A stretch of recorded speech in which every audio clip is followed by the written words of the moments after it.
Tap, tap. Junpei tapped June gently on the shoulder and awkwardly reached around her to pick up the knife from the box. Oh god! Yeah, let's hope, no one tries to use this thing for any bad purpose. So we can, like, combine these, right? Maybe I'll use the whetstone to sharpen the knife. The blade of the knife is getting sharper by the second. I should be able to cut something pretty good with this. Preferably not a human flesh, though. And now we have a knife. Super. Wow. It's so shiny. Did you sharpen it, Jumpy? Yup. Now we can use it to cut something soft. Oh boy, this could be bad.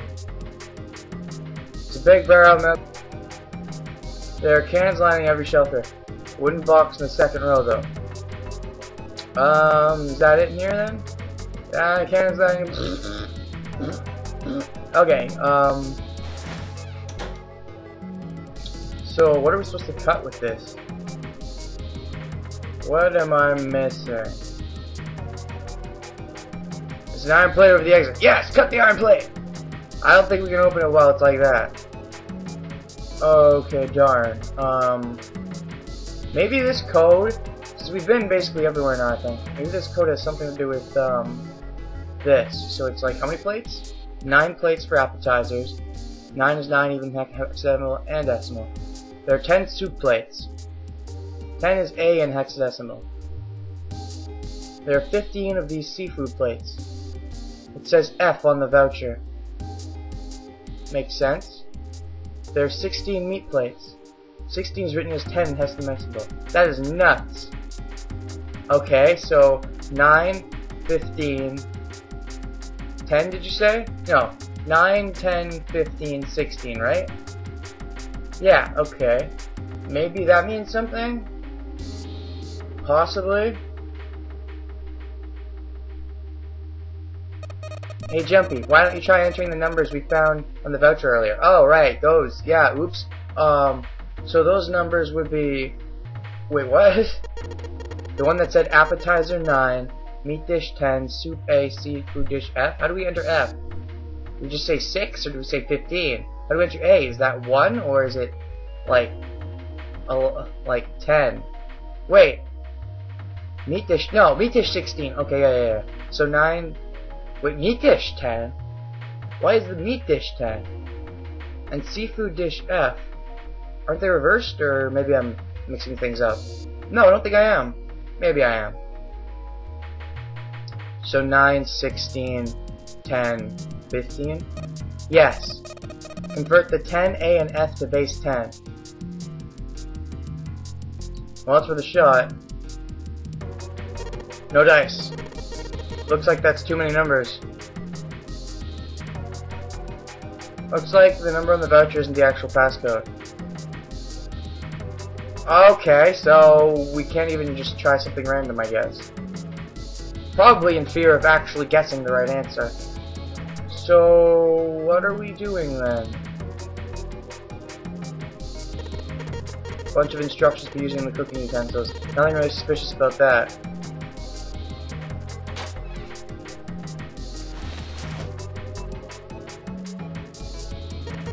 Hey, there's something behind the cheese. You're right. Oh, wow, there is? Okay, good, I found this. Why don't we move some of the cheese? Alright, guys, time to move it. June and I need to look behind you. There's a little green bottle back there. Bottle of oil. Oh, look, cooking oil. You could probably use this to make something slippery. Slippery, huh? Okay, I got something of an idea now. What if we went over to this, where is it? It's a grill. There's some coals down here. They're bright red. Drawer seems to be stuck. It won't open. Drawer seems to be stuck. Blah, blah, blah. Darn it, what should we be cutting? I'm so confused. I table looks really old-fashioned. Probably means this is an old boat. Far shirt on the right side of the wall, there's a swinging door. Can we go in here? Oh, hey! Well, I can move the doorknob. But all we need to do is get this bolt off. It's a bolt. And it's really rusty. Will this even open? Won't know till we try. Let's give it a shot. Alright, let's see if you're gonna come out. Damn! No dice. What if we put some oil on it? The bolt is rusted in place. It won't budge. Of course! Maybe if I put some oil on it. Hey! Just a little bit of oil and... Come on! Come on, you little son of a bitch! Whoa! Ha! Yes! Got you, you little bastard! You did it, Jumpy! You're so smart! Okay. Oh boy. As Junpei walked into the room, a blast of cold air washed over him. Almost instinctively, he folded his arms tight across his chest, doing what he could to conserve body heat. Quick! Hug someone! Preferably someone with big boobs! It's cold in here. What is this place? The freezer? Are you blind? No. Do I look like a snake to you? Gosh. It's a freezer. Santa's teeth had already begun to chatter. Hardly surprising. The freezer was far too cold for someone just as he was. Lotus, however, was in an even worse situation. Yeah. Oh, no way! That's way too cold for me. I'll freeze solid in seconds. Sorry, but I'm afraid I'll have to pass on this one. I'm gonna leave the rest to you. With that, she ran out of the room. As Lotus left, June came in. Whoa, it's really cold in here. White puffs of steam hovered in front of their faces as they talked. June had already started to shiver. Hey, you don't need to be in here. You had a fever just a little bit ago. You should stay outside. We got this. No, I'm fine. My fever's gone now. But... Junpei had scarcely opened his mouth when the thunderous sound of metal upon metal rang out from behind them. What? In unison, they spun around to find the door they had only recently come through was closed? Did Lotus close it? Junpei rushed to the door. Desperately, he grabbed hold of the doorknob. Ow! It was cold, beyond cold. Merely touching it was painful. The doorknob had been frozen solid. They quickly deduced that the pipe next to the door had been ruptured. What? Water released by the rupture had hit the door and frozen instantly. Santa shoved Junpei aside and pounded against the door. Hey! Lotus! You're out there, right? Open the door! It might be soundproof. Oh, it's not. She wasted no time in responding. What do you want? What's going on? The door won't open! Try opening it from that side! Please! Fine. If you say so. Hold on. Soon they could hear Lotus on the other side of the door.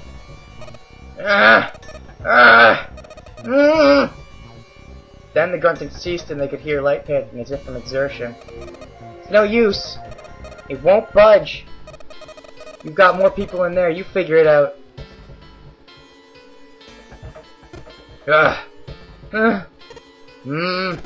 God damn it! Santa was shaking like a newborn deer. Well, your name's Santa. You should be able to handle this, right? Ugh. June was hugging herself, and she was shivering violently. No, don't hug yourself! Hug me! Even Junpei, with the heaviest clothes of any of them, was clearly feeling the cold. With every breath they took, they could feel the cold working its way deeper and deeper into their bodies. Anyway, let's find a way out. If we don't get moving, we're gonna be permanent residents. 2 heads are better than none. 3 heads are better than 2. I'm sure we'll figure something out. Yeah, you're right. Let's just take a good look around the room, okay? Right. They pushed in close to one another and began to search. Oh yeah, pushed in close. Okay, so we got some stuff over here. Let's look over here, I guess. Hello? Water bottle. A water bottle. Yes, it is. Yeah, that's what I... Okay. Sturdy rope? It's a rope. Well, we could use it to attach something to something else, I suppose. Not sure what would be attaching to what. If there isn't anything else left that looks useful.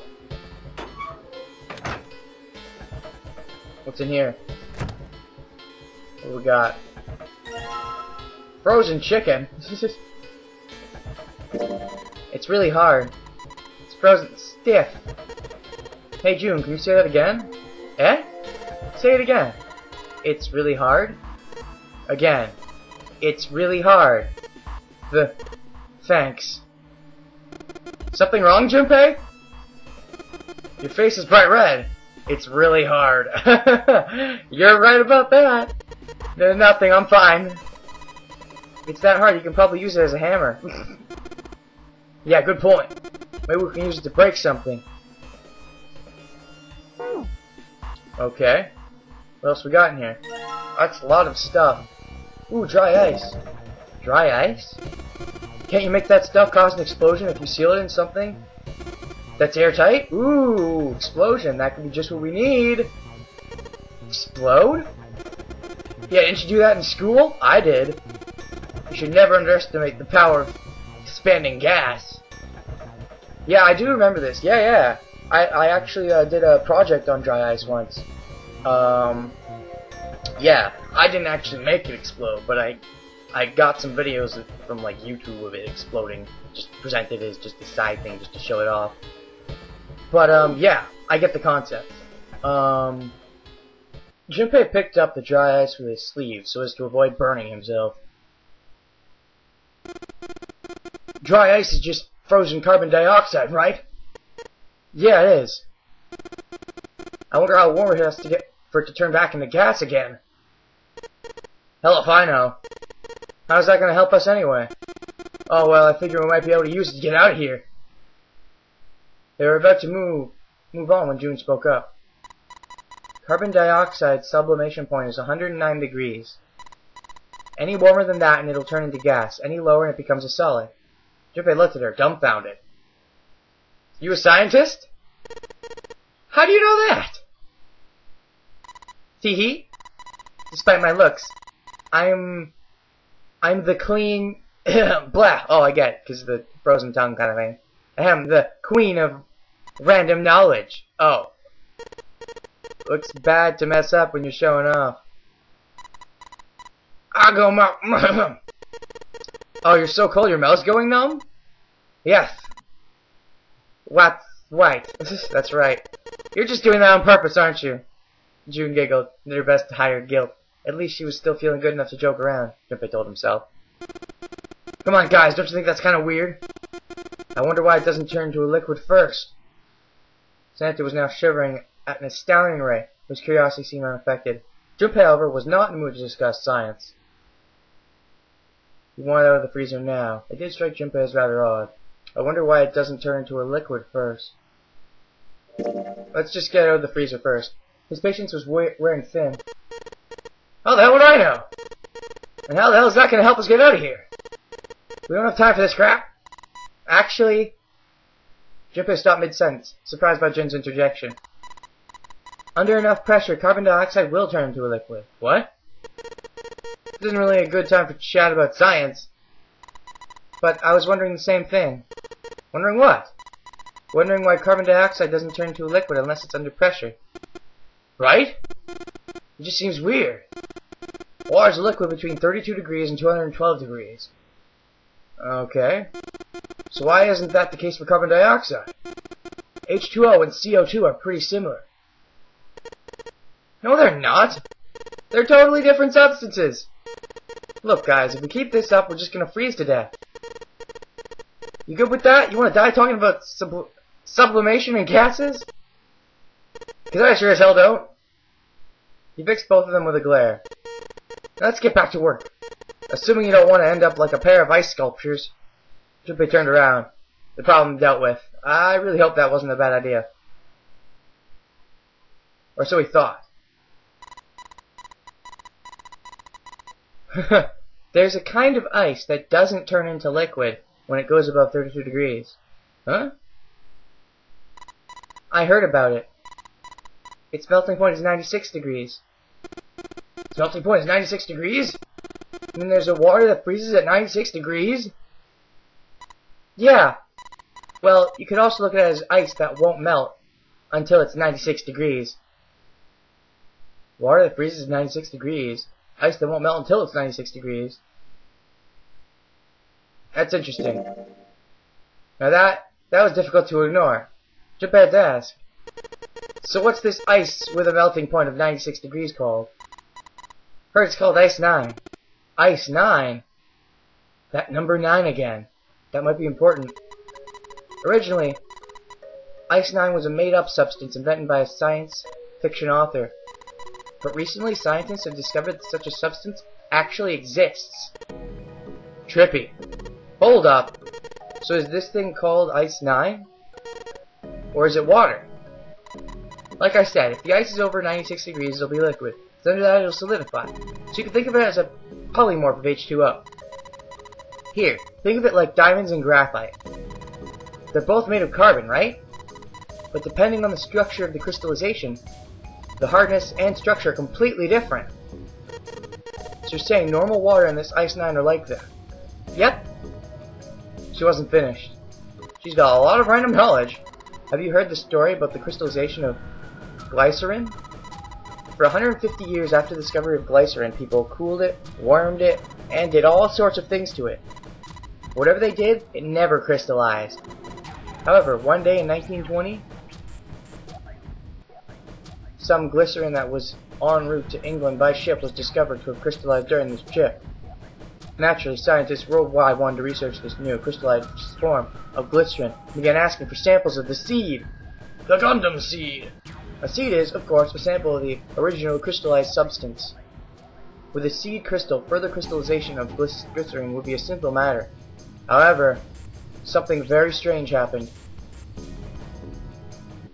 Not only did the glycerin, encouraged by seed crystals, begin to crystallize, nearby samples did as well. Huh. It didn't end there. After that day, all glycerin in the world began to crystallize naturally when cooled to less than 64 degrees. What? Before that day, no matter how glycerin was cooled, it refused to crystallize. But once the crystallization had begun, it was almost like, how do I put it? It was almost like all the glycerin in the world was communicating. Communicating in some way that we can't sense. Junpei was honestly impressed. Was kind of annoyed. Was honestly impressed. It was, in fact, a pretty interesting story. Wow, that's pretty interesting. But, what does that have to do with Ice 9? To his surprise, it was Santa, not June, who answered. What you're saying is that it's a lot like Ice 9. What happened, I mean?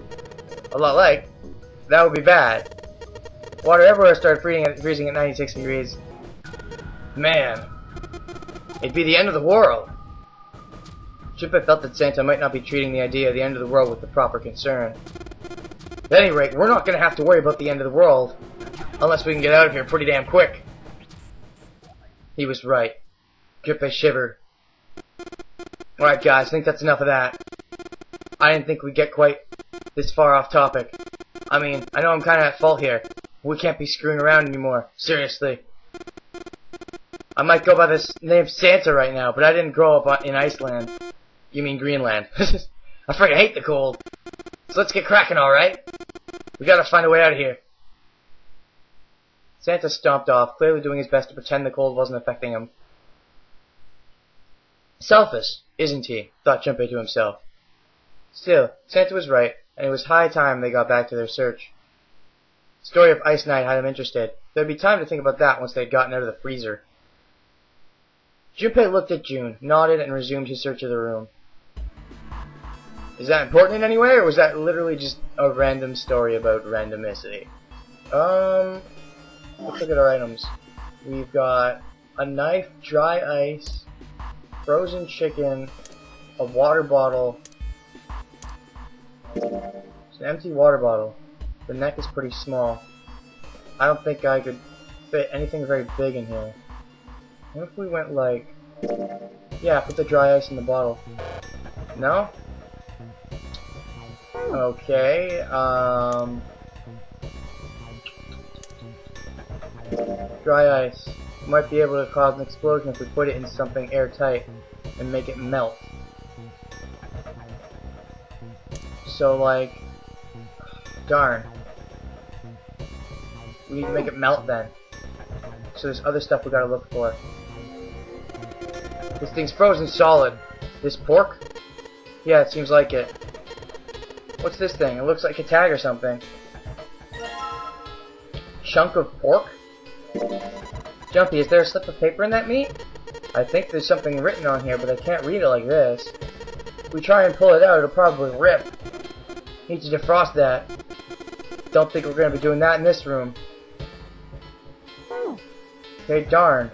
Was there something I'm missing here? Like, I don't know. Something? Anything? Pretty please? No, guess not. What else is there? Anything? Everything's frozen in here. Doesn't look like there's anything else interesting. Huh. Nothing. Really nothing else.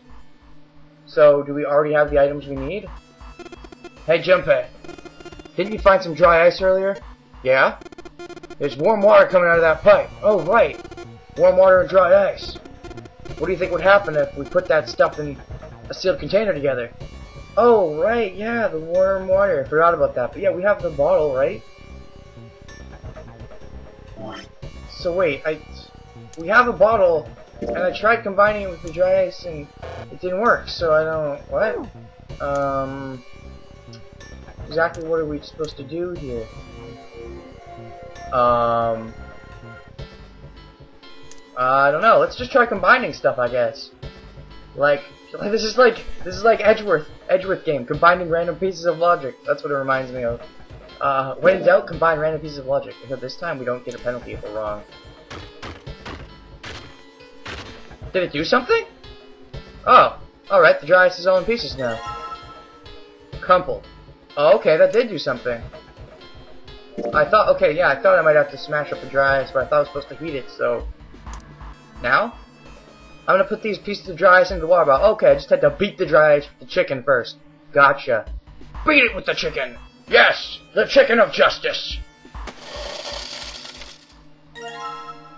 Water bottle with dry ice in it. Nice.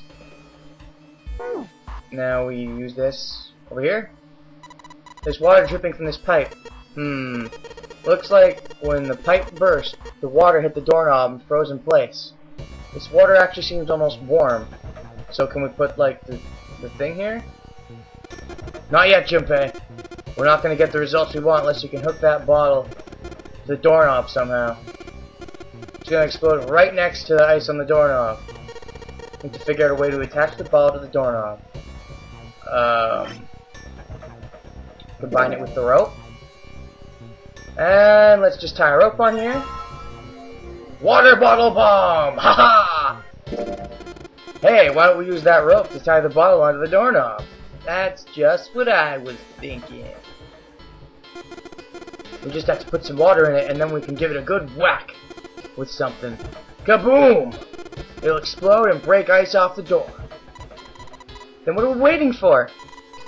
I can't take this cold any longer. Alright then, let's do it!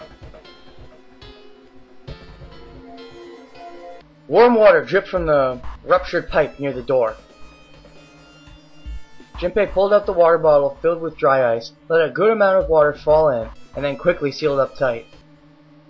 The makeshift bomb complete, he tied it to the doorknob as quickly as he could manage in the cold. in the cold family. Okay. Alright, it's set. So, what do we do now? We just need to give it a little, tap. The bottle's already about to pop. We just throw a rock or something at it, it'll go off all on its own. Small rock, a small rock. Junpei looked down at the floor.